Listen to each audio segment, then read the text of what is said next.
Always a challenge producing a top 5 hotspots report for a broad market where there's previously been a boom and now there's something of a downturn, a correction happening post-boom.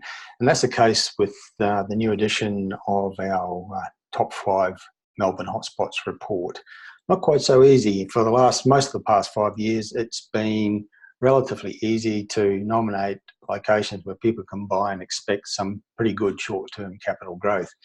What this reminds us, though, in circumstances like we now face with the Melbourne market, is that real estate investment is fundamentally and essentially a long-term process, and we really need to bring long-term thinking and planning to the process.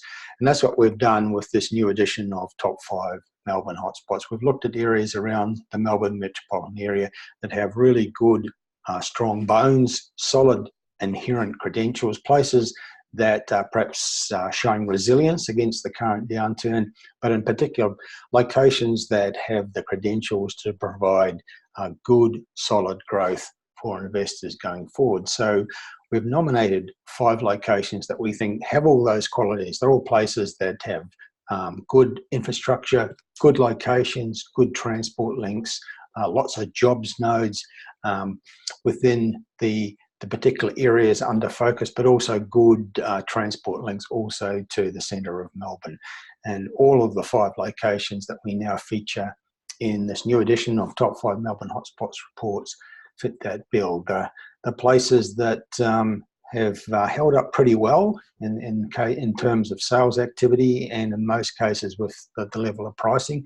The all areas where prices are no longer growing, although there are some exceptions, particularly in the apartment markets.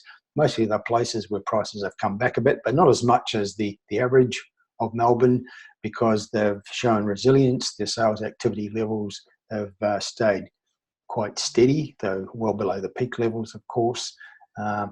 But most importantly, the places that, because of what they have within their local economies, what they have in terms of proximity to important things, jobs nodes, the CBD of Melbourne perhaps, they have good prospects going forward. Some of them are areas undergoing ongoing gentrification, and that's a process that continues to provide hotspots for property markets, not just in Melbourne, but around Australia. It's an important thing to look for.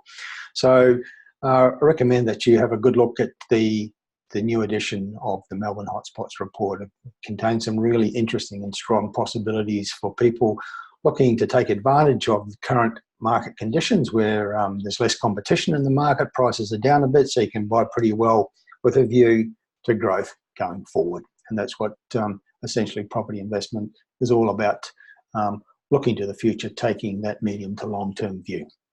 That's it for now. Look forward to talking again soon. Ryder from hotspotting.com.au signing off.